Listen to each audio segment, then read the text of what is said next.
আসসালামু আলাইকুম রহমতুল্লাহি ওবরকাতুহ। সম্মানিত দর্শক, আমাদের দেশে অটো পাস শব্দটি বহুল পরিচিত, ব্যবহৃত এবং যারা পরীক্ষা দিতে যায় তাদের কাছে খুবই জনপ্রিয়। আমরা মোরালে যারা পড়াশোনা করেছি, কম আর বেশি, আমাদের কাছে পরীক্ষা একটি আতঙ্কের বিষয়। সারা বছর পড়াশোনা করার পরেও পরীক্ষার হলে গিয়ে যা পড়েছি সেই অনুযায়ী প্রশ্নপত্র আসবে কিনা এটি নিয়ে আমাদের নিশ্চয়তা ছিল ১০ ভাগ, আর ৯০ ভাগ ছিল অনিশ্চয়তা।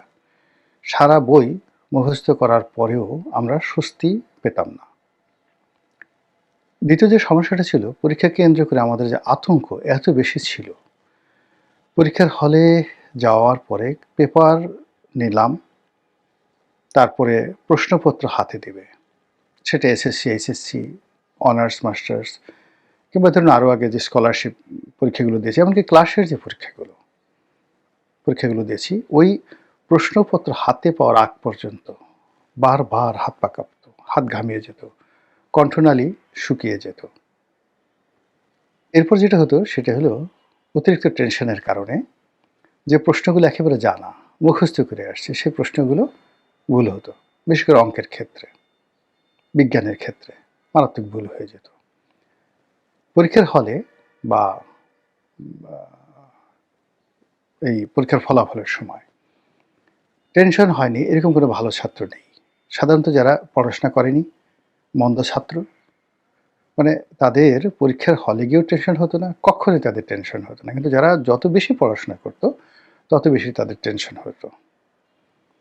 এরপর যখন ফলাফল ঘোষণা করা হতো, ফলাফল ঘোষণা করার পরে সবার ভিতরের উৎকণ্ঠা থাকতো ফলাফল ঘোষণার আগ পর্যন্ত। প্রচণ্ড উৎকণ্ঠা, কি হবে, কি হবে, কি হবে। এরপর ফলাফল হতো, যারা ভালো ছাত্র, খুব অল্প ভালো ছাত্র, হাতে গোনা ২-১ জন ছাড়া, বেশিরভাগ ভালো ছাত্র খুশি হতেন না। তারা মনে করতেন যে তারা যত পরিশ্রম করেছেন, কষ্ট করেছেন, ফলাফল আরও একটু ভালো হওয়া উচিত ছিল। এই যে অতৃপ্তি, এই অতৃপ্তি থেকেই একজন ভালো ছাত্র সবসময় ভালো ফলাফল করার পরেও আরও ভালো ফলাফল করা, আরও জানা, আরও শিক্ষার জন্য তারা পাগলের মতো আচরণ করত। শিক্ষকের পায়ের ফুল উঠিয়ে পড়ত। শিক্ষা প্রতিষ্ঠানকে নিজের ঘরের চাইতেও আপন মনে করত। ঘরে বসে থাকার চাইতে স্কুল, কলেজ, বিশ্ববিদ্যালয়ে পড়ে থাকত। স্কুলের যে অঙ্গন, এটাকে তারা ভালো মানে বাসতেন। আর এভাবেই আমাদের মধ্য থেকে জ্ঞানী, গুণী, কবি, সাহিত্যিক, আমলা কামলা যারা শ্রেষ্ঠতর, তারা বের হয়ে এসেছেন।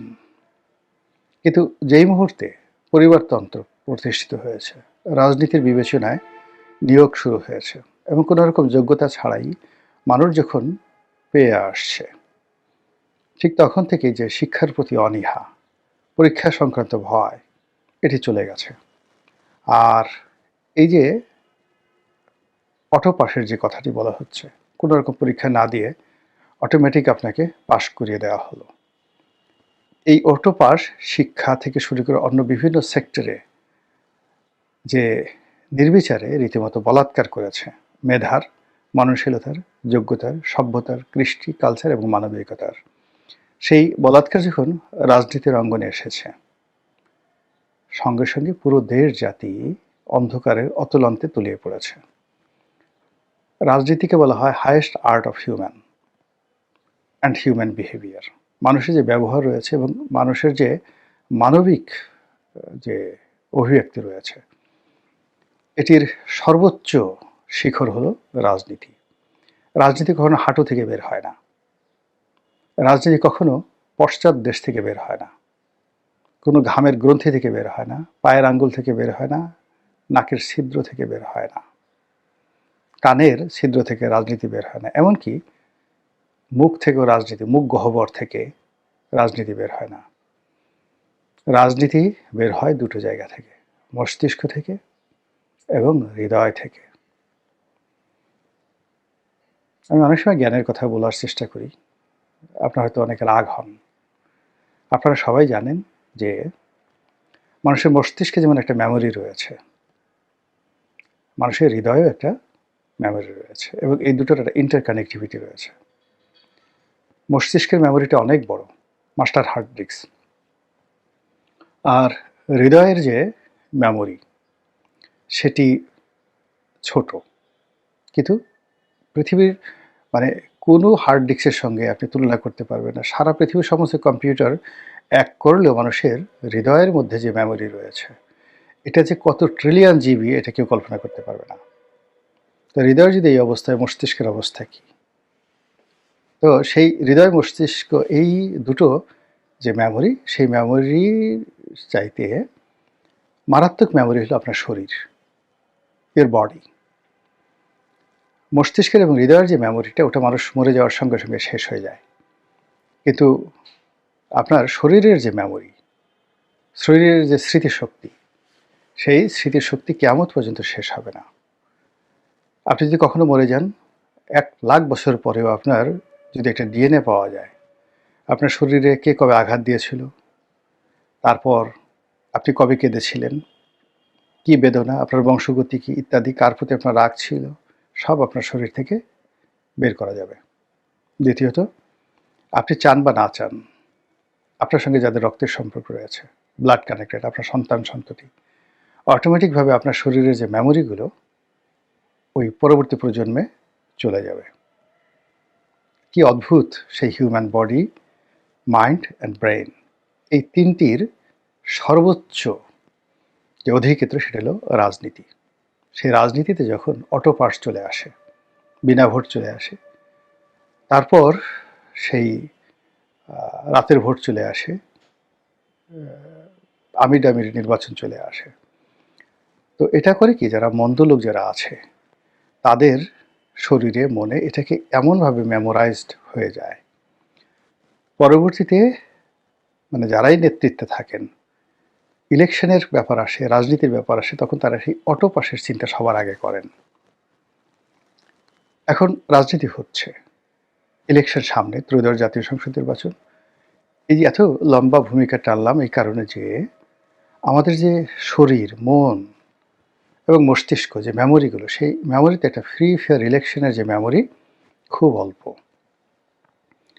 আর ধোঁকাবাজি, ছলচাতুরি, টাউটারি, বাটপারি, বদমাইশি, এটা করে রাজনীতির পদপদবি লাভ, রাজনীতির ক্ষমতায় অধিষ্ঠিত থাকা, রাষ্ট্র ক্ষমতা পরিচালনা করা এবং ইলেকশন করা, এটা যে পারঙ্গমতা বাঙালি জাতি দেখিয়েছে সেই 1954 থেকে আজ অবধি, একের পর এক।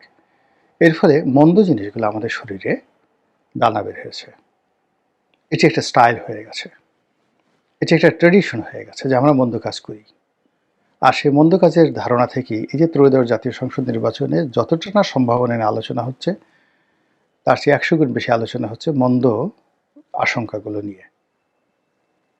যদি ইলেকশন না হয়, যদি গৃহপালিত বিরোধী দল হয়, যদি বিনা প্রতিদ্বন্দ্বিতা নির্বাচন হয়, আর যদি বিনা ভোটে নির্বাচন হয়, আর যদি একেবারে নির্বাচন না হয়ে যদি অটো পাস হয়ে যায়, কোনো প্রতিদ্বন্দ্বী থাকবে না, এই বিষয়গুলো নিয়েই কিন্তু আলোচনা বেশি হচ্ছে। আর যেখানে প্রতিদ্বন্দ্বিতাহীনতার যে লক্ষণগুলো দেখা যাচ্ছে, সেখানে লোকজন হৈ হৈ রই রই করে উঠছে। সৌভাগ্য যে এখনো পর্যন্ত বিনা প্রতিদ্বন্দ্বিতায় এখন পর্যন্ত একজনও সংসদ সদস্যের নির্বাচনের খবর আমরা শুনিনি। কিন্তু অনেক ক্ষেত্রে যেটা হচ্ছে, অনেক ক্ষেত্রে কি প্রায় হাতে গোনা অল্প কয়েকটি আসন ছাড়া প্রায় সব ক্ষেত্রে নির্বাচন হচ্ছে একতরফা। বিএনপির প্রার্থী একক শক্তিশালী, প্রতিপক্ষ খুবই দুর্বল। তো প্রতিপক্ষের সেই দুর্বলতার কারণে বিএনপির প্রার্থী চেষ্টা করে মাঠ জমাতে পারছেন না। তার কোনো কথা, তার কোনো কর্ম, তার কোনো কর্মকাণ্ড মানে জনগণের মধ্যে আবেগ সৃষ্টি করছে না। এর কারণ হলো এখানে যেটাকে বলা হয় ম্যাস খেলা, সত্যিকার অর্থে প্রতিযোগিতামূলক রাজনীতির যে খেলা, এটা অনুষ্ঠিত হচ্ছে না। ফলে যারা সংসদ সদস্য নির্বাচিত হতে যাচ্ছেন বা হবেন, অতীতে যেভাবে অনেকে অটো হয়ে গেছেন, বিশেষ করে 2014 সনে যেটা বিনা ভোটের নির্বাচন, বিনা প্রতিদ্বন্দ্বিতার নির্বাচন হলো, সেখানে সবাই 153 জনের মতো বিনা প্রতিদ্বন্দ্বিতায় নির্বাচিত হয়ে গেছেন। এদেরকে বলা হয় অটো পাস। এবারও মানে যারা একটু দুর্বল, কি দরকার এই ঝামেলা করার, এত টাকা পয়সা খরচ করার? এর চেয়ে অটো পাস যদি হয়ে গেল, ৫ বছর ক্ষমতায় থাকলাম, এরপরে যা হবে তার দেখা যাবে। আওয়ামী লীগ ক্ষমতা ছিল ১৫ বছর, এর মধ্যে ১০ বছরই তো তারা ২ নম্বরি করে থেকেছে। এখন পালিয়েছে, ১০ হাতে টাকা রোজগার করেছে, বিদেশে পায়ের উপর পা তুলে খাচ্ছে, যাচ্ছে, ঘুরছে। বাংলাদেশের পরিবর্তে লন্ডনে, বাংলাদেশের পরিবর্তে কানাডাতে, বিভিন্ন দেশে তারা সেই একটার পর একটা রাজপ্রাসাদ কিনে, রোলস রয়েস গাড়ি কিনে ঘুরে বেড়াচ্ছে। অসুবিধা কি? লোকজন একটু গালাগালি করছে, তাতে কি আসে যায়? খাবার দাবার তো ভালো পাচ্ছে, জেলে তো থাকতে হচ্ছে না, বাংলাদেশের মশার কামড় খেতে হচ্ছে না। এই চিন্তাগুলো থেকে তারা সবসময় চিন্তা করে অটোপাসই বেটার। তো সেই অর্থে যদি মানে কাগজে কলমে অটোপাসের এখনো পর্যন্ত নজির তৈরি হয়নি, কিন্তু যারাই এখানে নির্বাচনের খেলায় বিজয়ী হবেন বলে ধরে নেওয়া হচ্ছে, তাদের কারোরই ঠিক ওরকম সেই আনন্দ থাকবে না যে আনন্দ আমাদের শৈশবে প্রতিযোগিতামূলক একটি পরীক্ষায় আমাদের অংশগ্রহণ করার ফলে হয়েছিল। আর সেই ফলাফলের জন্য আমরা কি পরিশ্রম করেছি, সেই পরিশ্রমের যে মানে ফল, এটা আমাদের কাছে বিশাল আনন্দের ছিল। আমি নিজে ইলেকশন করেছি ২০০১ থেকে একেবারে ২০০৮ পর্যন্ত, পুরো ৯টি বছর মাঠে ময়দানে দুটো নির্বাচনী এলাকা। দুটো নির্বাচনী এলাকায় কি পরিমাণ শ্রম দিয়েছি, মেহনত করেছি, নিজে না খেয়ে সেই টাকা জনগণের মধ্যে খরচ করেছি, এটা আমি ছাড়া কেউ বুঝতে পারবে না। ৮ বছর পরিশ্রমের পরে যখন মনোনয়ন পেলাম, এরপর যখন ইলেকশন করলাম, টানা ১ মাস নির্ঘুম রজনী, সে যে কী কষ্ট, কী বেদনা। তারপরে যখন বিজয়ী হলাম, সেই বিজয়ের আনন্দ আপনাদের কাউকে বোঝাতে পারবো না। ৫টা বছর দায়িত্ব পালন করেছি, এর কারণ হলো সবসময় মনে হয়েছে জনগণ আমাকে ভোট দিয়েছে। কোনো কথা বলতে, কোনো কাজ করতে কখনোই নিজেকে হীনমন্য মনে হয়নি। আমি একটা দলের ছিলাম, তারপরে মনে হয়েছে যে আমার প্রতি জনগণের সমর্থন আছে, আমার একটা জাতীয় দায়িত্ব এবং কর্তব্যবোধ আছে। এটা পরিশ্রম থেকে আসে, মেহনত থেকে আসে, বিনিয়োগ থেকে আসে, মানুষের ভালোবাসা থেকে আসে। কিন্তু যদি আপনি অটো হয়ে যান, তখন আর এই জিনিসের প্রতি কোনো মমত্ববোধ থাকে না। তো এইবার একতরফা নির্বাচন, যেখানে মাঠে বিএনপির শক্ত প্রতিদ্বন্দ্বী আওয়ামী লীগ নেই। আর বিএনপি যেভাবে নির্বিচারে কোনো রকম ভয়ভীতি ছাড়া, আতঙ্ক ছাড়া বিজয়ী হয়ে আসবে, এই যে বিজয়ী যারা গ্রুপ রয়েছে তাদের মধ্যে যে এক ধরনের গা ছাড়া ভাব থাকবে, এরকম গা ছাড়া নেতৃত্বকে সংগঠিত করা বিএনপির শীর্ষ নেতৃত্বের পক্ষে সম্ভব নয়। দ্বিতীয়ত যেটা হচ্ছে, যারা বিএনপি বলেন, জামাত বলেন, গত ১৫টি বছরে তারা যেভাবে নির্যাতিত হয়েছে, সেই ক্ষেত্রে রাতারাতি যদি বিএনপি বা জামাত দুটো রাজনৈতিক দলের যে কেউই তারা রাষ্ট্র ক্ষমতায় আসে, সেক্ষেত্রে একটি রাষ্ট্র ক্ষমতা দৃঢ়তার সাথে পরিচালনা করার জন্য যে জিদ দরকার, যে অহম দরকার, যে ভীষণ দরকার, যে মিশন দরকার, এটি এখন আসলে বাংলাদেশে নেই, কারোরই নেই। ডক্টর মোহাম্মদ ইউনূসের মতো কোয়ালিফাইড যারা লোকজন, আপনি তার আশেপাশে চেয়ে দেখেন তো, তার মন্ত্রিপরিষদে বা তার উপদেষ্টা মণ্ডলীতে যারা আছেন, they are the best man in the country till now, in terms of education, in terms of legacy and in terms of personality. বিএনপিতে বা জামাতে এই পর্যায়ের লোক একজনও নেই, নট এ সিঙ্গেল ওয়ান। তো উনি ব্যর্থ হলেন কেন? অথচ এর আগে ৩ মাসের জন্য এই ওনারাই, ওয়াহিদুদ্দিন মাহমুদ সাহেব ছিলেন, ডক্টর মোহাম্মদ ইউনূস নিজেই উপদেষ্টা ছিলেন, তো তারা সফল হয়েছিলেন কেন? এর কারণ হলো তখন তাদের ব্যাকবোন ছিল, তখন পুরো রাষ্ট্রের একটা ব্যাকবোন ছিল। এখন সেই ব্যাকবোনটা না থাকার কারণে দেখুন যে আগে যেখানে ৩ মাসের জন্য তারা যে সফলতা দেখিয়েছেন, এখন সেটা ২ বছরে তারা সেই জিনিসটা পারছেন না। কাজে তাদের সাথে যারা ইনফেরিয়ার ইন অল রেসপেক্ট, তারা কি করে ৫ বছর বসে এই দেশটাকে সুন্দরভাবে চালাবেন, এটি হয় না। ফলে এই যে যে পাস, যে ধারা, অটো পাসের যে ধারা আমাদের শিক্ষাক্ষেত্রে শুরু হয়েছে, সেই অটো পাসের যে কুলক্ষণ আমাদের রাজনীতিতে শুরু হয়েছে ২০১৪ থেকে, সেটি ২০২৬ সনে অব্যাহত আছে। এর ফলে এদেরকে আপনি ঠিক সরাসরি অটো পাস বলতে পারবেন না, বিনা ভোট বলতে পারবেন না, রাতের ভোট বলতে পারবেন না, বিনা প্রতিদ্বন্দ্বিতা বলতে পারবেন না, আমিডামি বলতে পারবেন না, কিন্তু অদ্ভুত কিছু একটা আপনাকে বলতে হবে, অদ্ভুত কিছু একটা বলতে হবে। আর এই অদ্ভুতের সেই যে সংজ্ঞা, সেই সংজ্ঞার মধ্যে যিনি সেই সংজ্ঞায়িত সরকারের প্রধান হবেন, সরকার প্রধান হবেন, প্রধানমন্ত্রী হবেন, তাকেও আপনাকে সেই অদ্ভুত একটা প্রধানমন্ত্রী বলতে হবে। এবং তারা, সংসদ বা এই অদ্ভুত প্রধানমন্ত্রী আগামীতে কিভাবে দেশটা পরিচালনা করেন, একমাত্র আল্লাহ ছাড়া কেউ বলতে পারবেন না। আসসালামু আলাইকুম ওয়া রাহমাতুল্লাহি ওয়া বারাকাতুহু।